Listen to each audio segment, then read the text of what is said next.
They might be self-aware.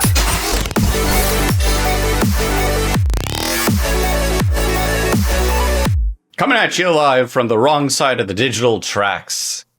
It's me, Daniel Bishop, and you, Hunter Powers, riding shotgun through AI's wasteland of progress. And no, come on, I was doing it this week. I didn't even use ChatGPT. It was a little sing-songy, I thought. I was responding to your opening. It was very literally organic. I didn't think of it ahead of time. I didn't write down. I didn't use any, LLMs to come up with it. Just saying. Well, in my defense, there's something weighing very heavy on me this morning. I'm just saying humans still got it. What is it, Hunter? What's weighing on you? I stayed up late last night. Been there, done that. 8 p.m. Pacific time, very late. Because the grand Grok 4 announcement from King Elon himself was to commence at 8 p.m. PT promptly. Yeah, and it started exactly on time, like all those other press conferences, right? No, it was very late. And I still don't completely, he did announce it, but it was also like coming summer, but I was like, aren't we in summer? And I think like part of it's available now and part of it's not available now. And it did really well on some benchmarks. They showed some benchmarks. Humanity's last exam. Yes, humanity's last exam. But here's what's laying heavy on me. Oh. And in fact, super Grok heavy, if I had to put a phrase on it. So there's a new tier that they are offering now called Super Grok Heavy. It's $3,000 a year. And by the way, that's a 16% discount by signing up for 1 year of Super Grok Heavy. And it's really the only way to get the Grok 4 Heavy access, which is basically 3 Grok 4s. So there's Grok 4, or you can get Grok 4 Heavy, where you get 3 of them and they all answer the same question. And then they kind of like rate which one did the best, and you just get the best back. You probably have already purchased this, but it's weighing heavy on me. And only at a whatever percent discount. So what, $300 a month? Yeah, if you go monthly, $300 a month, but annual, I think that's where the real value is with the 16% discount. So you've obviously already signed up. I haven't, but my mouse is hovering over the button, but I still don't really know what it is. I will say something that you mentioned that they're doing that I really like is having more than one answer from a model and then letting either themselves or another model determine which of the answers was the best and then spit that one back out to you.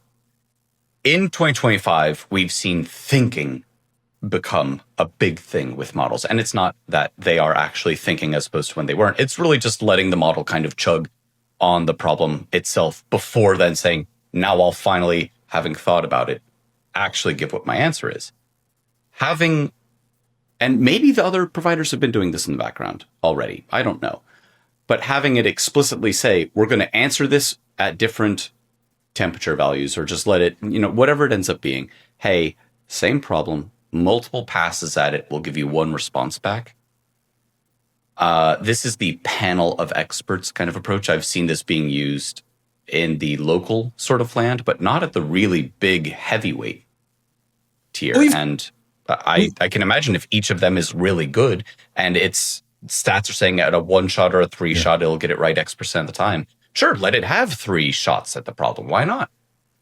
We've talked about this idea before that large language models today, they're better at evaluating an answer than they are at generating an answer. You give it, here are 3 answers, tell me which one is best. It is better at doing that than just generating the answer. It's a better critic. By the way, most people are better critics than creators. It's true of humans as well. Think of it this way. The way that a large language model is going to make its response is from left to right, from the beginning of an utterance to the end of it. It doesn't, despite the fact that you can see from Anthropic, they have some thoughts on it, doing a bit of like long-term planning from activation of certain neural nodes or what have you. It still generates one word at a time, left to right. But if you have 3 entirely different, already pre-made answers, and you just have to say 1, 2, or 3, it's basically a simpler problem at that point, isn't it? Yes, and I've been experimenting this with my local large language model usage, where I just let it chug overnight, generate 100 answer the question 100 times. Well, it's just sitting there doing nothing otherwise to see, can I find the gem, the diamond in the rough?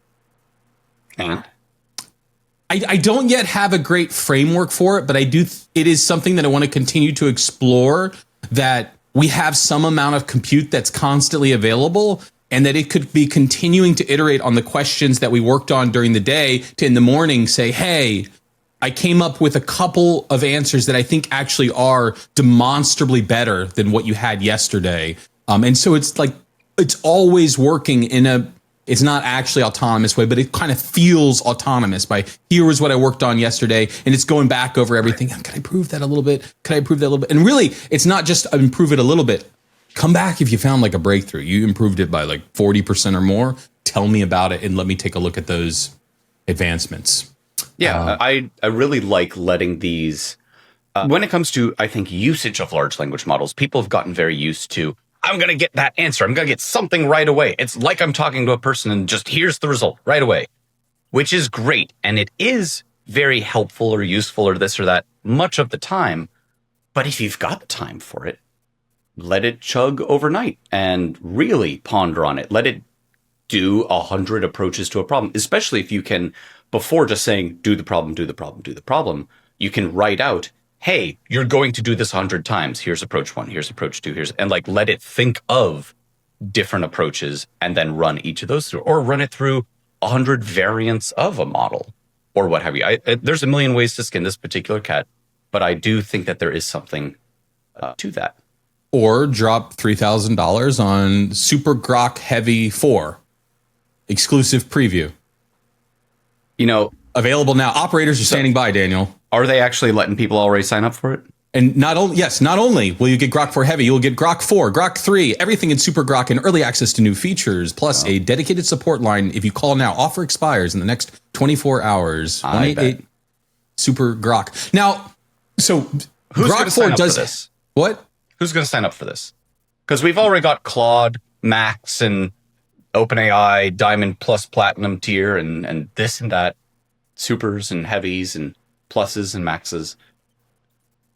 Do you really need more than one? Because I will say, it turns out more and more people need one. My sister, for example, a non-coder, has subscribed to Claude Max, the like $200 a month, whatever. Oh, really? Yeah. No, I'm not on the Max plan. She's building a website and like was going through whatever like free usage tier and noticed that like API costs were kind of climbing through the roof.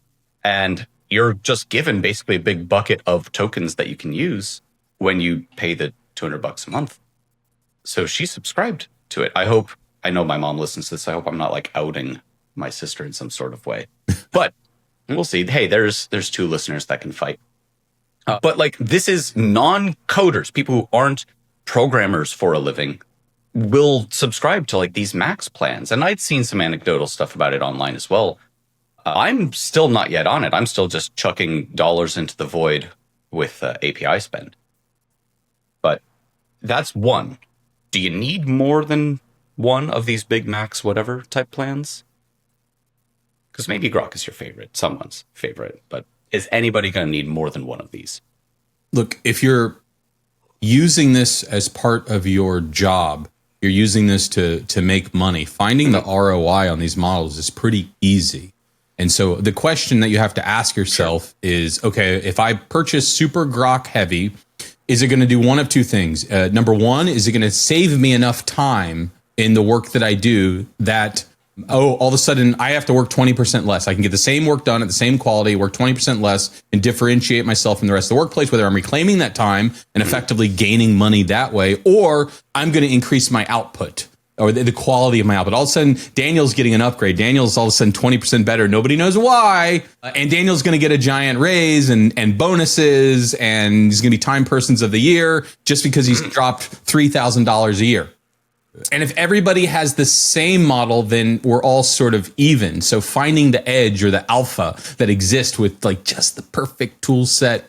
I do think there is alpha. There's edge to be had in it. but it is expensive. So you should be doing something that's making a decent amount of change in order to do the ROI math. That said, you can grow up with it, right? Like start with the $20 a tier, $20 a month Claude tier, the $20 a month ChatGPT tier. Use that to level up your career to the next level. And then I think you want to upgrade your large language model with you as you move up a little bit, because you can do more, better, faster, quicker now. I do swap between different models depending on like what task that I'm doing, but it's frankly, I'm just so comfortable with the Claude models at this point. I'm just swapping between Sonnet and Opus. If it's a big thinky problem where I have to give it a lot of stuff and really get something architectural and like broad strokes, but getting all of it right, that's Opus. And boy, am I going to pay for it. And then if it's like, look, I already wrote out, here's the 5 things you need to do, and I understand the problem and it's been segmented into please accomplish this task, that's Sonnet. It's going to be way cheaper. And this isn't even just for code. I actually want to bring up, I'm working on, because I'm a huge nerd, and for those of you watching, I'm showing off my D&D tattoo right now. I'm working on a like RPG campaign setting for fun, and I'll run this for some friends or what have you. And I've been working with Sonnet to say, here's all of these ideas. Can you help me like collate them together? Can you help expand this section? Then I'll go back and I'll fix things to be the way that I want. But every now and then I'll take everything that I've got so far and chuck it into Claude Opus. And it'll cost like $4 for that one pass through, just one prompt. And I'll say like, find inconsistencies, find what's the next 2 things that you'd add. What's something that feels thematically against my style guidelines that I've put. And that I can take everything all at once and use the more expensive model. This isn't even a more like context length. This is just, it costs more and it's allegedly better. And I do find it to be better, especially in creative work. Not even, well, coding can be creative, whatever. But I get really good results out of that I can then say, because it'll just give me like, here's your output and the 5 things you should work on. These 3 things are inconsistent, whatever. I'll go and fix some of them, and I'll take Claude Sonnet, and I'll say, now you also fix or edit these 5 files to make this one change more consistent across the whole set of notes, what have you. I don't know. Congratulations. Well, thank you. But the point is here, you can have multiple models that you're using. And so I'm finding value between the really big expensive model and the cheaper one. My question then still back to you is, do you need more than one of the really big expensive models? And Grok saying, we'll give you 3 versions of our big heavy thing and run them side by side and give you one output. Do you envision, especially as you're paying for multiple of these services, yes, would you want to take the big heavy, what is it, O3 from OpenAI and Claude Opus and Grok 4 Heavy? Would you want to take all of those? Are there any tasks that you have that you think that alpha really does exist, where you're paying now what, like $700 a month to occasionally take that one prompt or that one problem and say, I'm throwing a huge team of the biggest, baddest LLMs out there. Everybody give me what you got. No, I don't think it exists yet, because the daily drivers are good enough, right? It's actually, well, it's that they're not good enough. Like nothing's good enough yet. It all kind of gets you most of the way there, but in general, it doesn't get you there. Like it lays out a good plan, and for small tasks, if you can give it something that's very directed, it does that well. But if you say, and then the trick is, well, start with a large task and ask it to plan it, break it down into small tasks, and then implement each small task. The thing that comes out is basically never the thing that I would have done if it was me the entire time. I tricked you, Hunter, into saying exactly what I wanted. I didn't say it. I take it back. When it comes to programmers, when it comes to anyone who's using any of these tools for anything, all we've noticed over the years now is exactly what Hunter just said, which is whatever you have in your mind is so hard to get at a large language model, no matter how capable it is, no matter how many of them you throw at it. They never quite get what you had in mind, because as much context as you write out at a time, as much you can decompose the problem yourself and say, here's the business use case, and here's all of the pieces that I've thought of. Hunter, you and I have worked in software development for quite a long time. Yes. Has any project ever gone from when the product manager says, and here's the thing we should build, see you later? Has it ever gone exactly as had been planned with no deviations, no, oops, we hadn't thought of this. Now we need to completely change the scope or add in this extra feature, or this approach, it turns out, was the wrong one. We have to completely change it because this other team can't integrate with the thing we made, or whatever, or so on, or so on. There's a saying in filmmaking that when you make a movie, you actually make 3 movies. You write one movie, you shoot a second movie, and then you edit a third movie. And the same is absolutely true in software development. You plan one piece of software, you build a second piece of software, and then they change it a bunch around before it actually gets released, and you release a third piece of software. Ain't that the truth? And that's why we can't, like when we say, oh, the LLMs are almost there, they can do so much of the problem, but not get all the way there. It's not that they're not capable. They are capable of doing each of these things. It's that just like a product manager at any company or a software developer and the interactions between them and Scrum this and Agile that and all these other processes that we've come up with over the decades are still exactly true for these models that are, 1, made to act like people, and 2, are making things that exist in an ecosystem much like that which we've built, which is to say, you can't and never will give it everything that it needs to get exactly what you were asking for the first pass. Whenever somebody says, it made all this code but wasn't exactly right, yeah, it never was going to be, because it can't read your mind, and even if it could, after seeing everything get implemented, maybe there's a bug, or more importantly, maybe it isn't quite what you actually wanted, and sometimes you'll never see or know what you want until you see what you didn't want. And that's why I don't hold it against large language models to not one-shot an entire project. I don't think they ever will, not because they're not capable of it, but because we are incapable of giving all of the appropriate context and test cases and this and that. Like, this is then in the software industry referred to as waterfall development, where you literally plan out everything ahead of time and you can implement with no deviations. It doesn't happen. I guess what you would hope, though, which the large language models do not currently do, that when it does come to a fork in the road, that it would ask you, hey, that would be nice. And it doesn't do that. You can tell it, hey, before you start, ask me 20 questions that you think would help clarify the requirements better and lead to a better output. And I do that kind of thing a lot, and I do think it leads to better output. But still, when it comes to the fork in the road after asking those questions, it doesn't stop and say, oh, well, 1 second here. If I go down one of those forks. No, it just keeps going. Yeah. And forget thinking. I want asking. And it's not good at evaluating its work. It pretty much always thinks that it did a pretty good job. Does it. Well, maybe that's so. Instead of when I talk about using Klein or anyone else using any of these other tools, Claude Code or this or that or the other thing, instead of just, hey, do the project, what if you had a second large language model riding shotgun? Because as you said earlier in this very episode, Hunter, they're much better at evaluating something than making something. So let it make a pass at something, and then a different large language model, not even from the same family of models, has to look at it and then critique, and then come up with those fork in the road questions, and then let the user know, hey, I reviewed this guy's work. Boy, is it shoddy, and I think we need to change this and this. What would you say between these 3 options?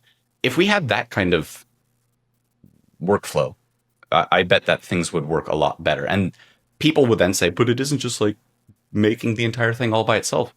Again, I don't think that they're supposed to, frankly. We're using large language models wrong. That's what I'm going to say, is people think you can say, do this entire task, make this entire project, and then come back and it's done. I really do find myself trying to iterate with individual features as much as possible now, where like it'll make the thing, oh, that looks really good. Now, look at the entire code base. Did you accidentally make a redundant function? Could you clean this up? Are there some best practices that you could be doing better? X, Y, or Z. People, especially in the vibe coding, shall we say, space, assume it started working, let's just move on. But like, just like any other software, the first pass is not necessarily the last pass. In fact, it very rarely is.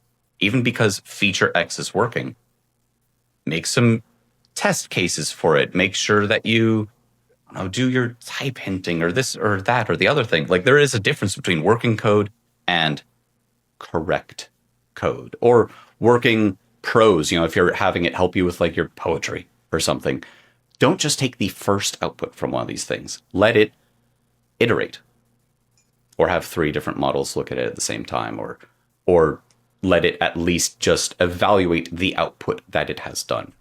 The thing that I really want to do, and it's been on my to-do list for a long time, I need to just do it, is to develop some personal benchmarks where, again, I don't like the output today from AI when I ask it this question, so that when these new models come out, I can go and replay these questions back and actually see, is it increasing? Is Grok 4 super heavy donk mode? Is this like... Wait, did they actually call it donk mode? It sounds like something they would do. I think there is a donk thing somewhere in there, yes. But, when does it cross that threshold? And what are my thresholds? Right.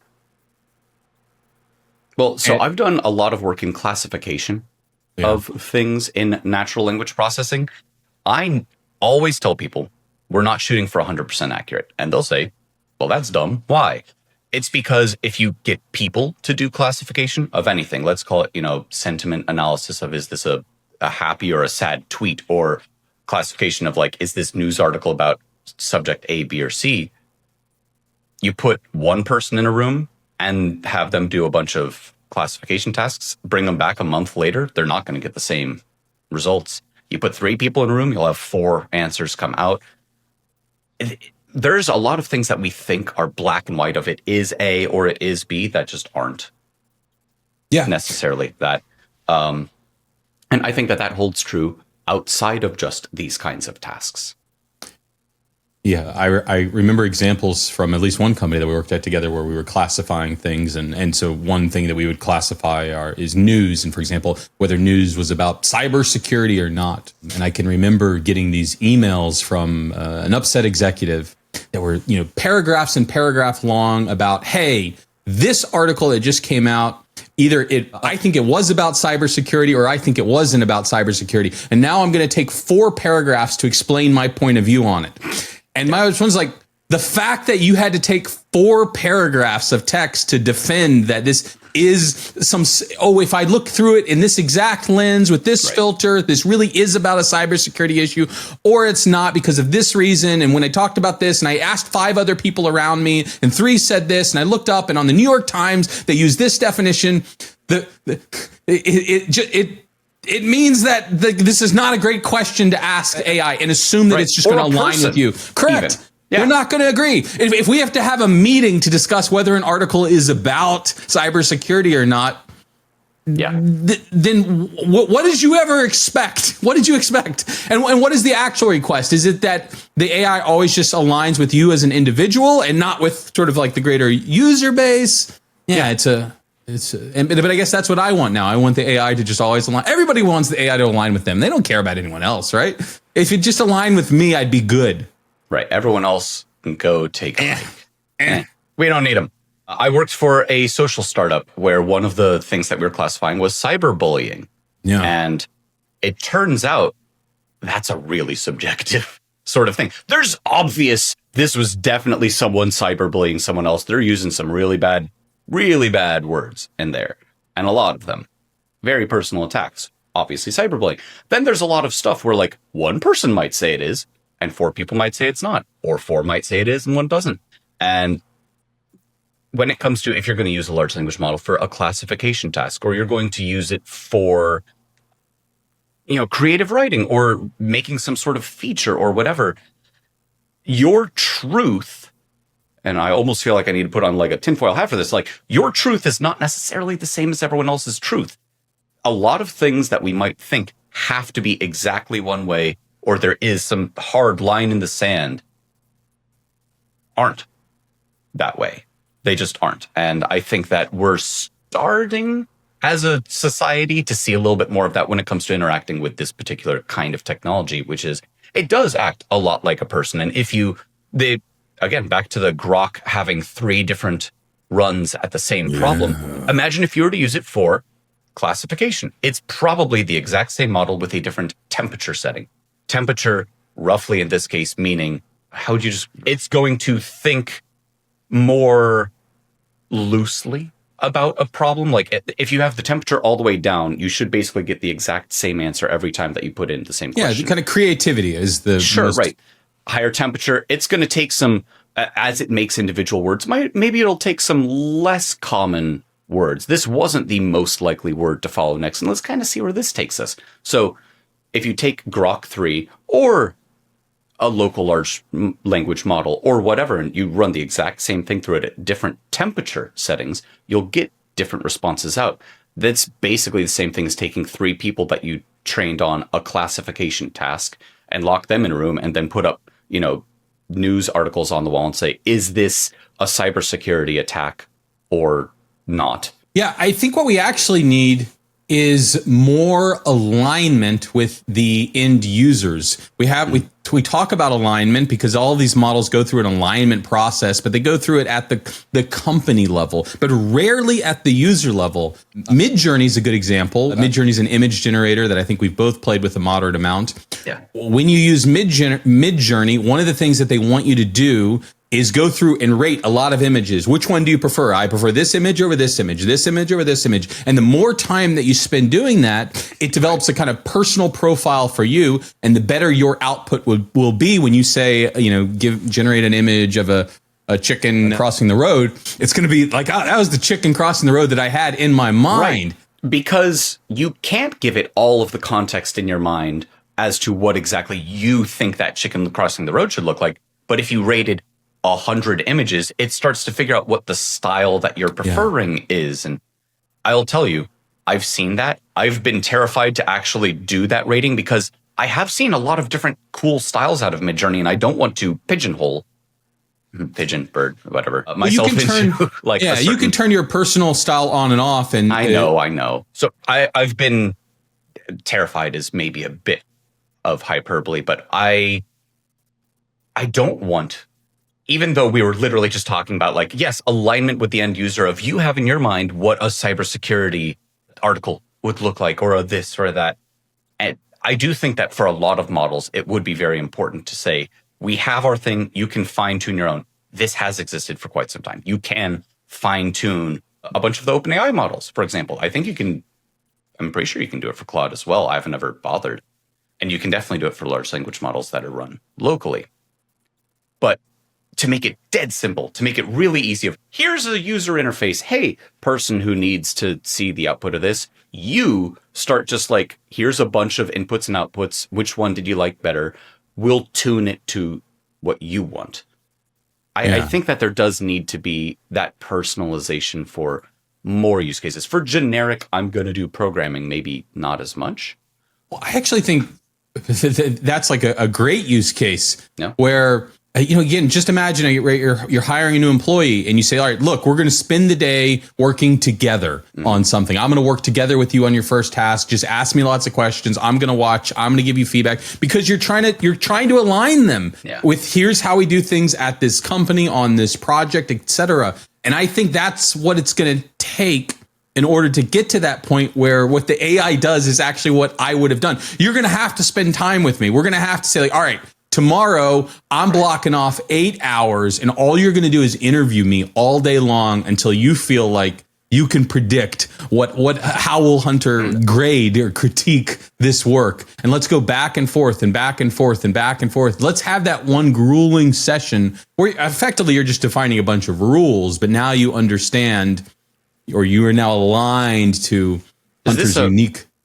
It's a reverse Voight-Kampff test from like Blade Runner, right? Where it's the computer interviewing you to determine how human you are and like what all your idiosyncrasies are. Or I guess was it Michael, not Crichton, Michael something, The Game. I know I've mentioned that like at least once on this podcast before, but at the beginning of the movie, this guy goes through like this insane, super long interview. And the idea is to like learn everything about this person and what kind of makes them tick. I'm not going to spoil the rest of the movie. Good movie. It's the Nathan Fielder method for those Nathan Fielder fans out there. Yeah. and if you're a Nathan Fielder fan, Let us know in the comments. But I think if we're going to achieve true sort of self-awareness, super intelligence, that this must happen at some point for it to be, it has to sync up with us. And I don't think it can sync up with us just I disagree. Because you're wrong. self-aware and I'm self-aware. We might be. We got there. But we're different people. I don't want another, no offense to me, I want another Daniel Bishop out there in the world. I want other people with their other sets of experiences and expertises and so on. All the time, I'm asking, usually Claude, it might be OpenAI, one of them, who doesn't matter. Hey, I'm a machine learning engineer. I'm not a backend engineer. I'm doing some backend stuff. Please give me your assessment of this. Give me I want your response to be from the perspective of someone who isn't me, who is coming from a different realm. And I really think that that's better than just saying, be also me, because there's a lot I don't know. I want something that isn't just me. No, if AI is going to take your job, and I think that's part of your hypothesis, that one day AI is going to take your job, then AI is going to need to learn how to be you. If it can't be you, then I'm going to suggest it can't actually take your job. And that's the thing that's missing right now, or that's the thing that we're not feeling when they're saying, all right, AI is going to replace all the jobs. I'm like, but is it? Is it? Because it's not really close to being me, and it's not really close to being you yet. And I do think it can get there. And I think it's going to, you're suggesting, I don't think it needs to get there. It can just be a generic, good AI executive. I'm saying no, like there's right. Something missing in generic AI executive. What it needs to figure out is, how can I be Daniel Bishop? And how can I be Hunter Powers? And then it may evolve into something better than that. I'm not suggesting that we are the pinnacle, although I think we are pretty close to the pinnacle. But I've got to be close to the top easily. But before you hit the pinnacle, you must go through Hunter Powers and Daniel Bishop. And you're suggesting climb to the top over my dead body. Exactly. We must face off at some point. And if there's never a face off, then there is never AGI. There's never the super intelligence. Face Off, another good movie. Okay. Nicolas Cage and right? Travolta, yeah? Yeah. Mm-hmm. Well, if you didn't know, you've been listening to They Might Be Self-Aware, where you get just like the best movie reviews and references and discussions. Really timely ones too, like Face Off and The Game. The Game's a great movie. And if you want even more of these timely references, I gotta and good accents, which I don't think we got any this episode. There's still time. Just hit subscribe. It's all free. It all comes to you readily available. You can ingest it however you want. You can eat the show if that's how you like it. You can watch on YouTube. You can listen on Apple Podcasts, Spotify, wherever you consume such media. And we don't judge. Smoke the show if it makes you happy. Just make sure you are subscribed. And we will be back again with another episode of They might be self-aware.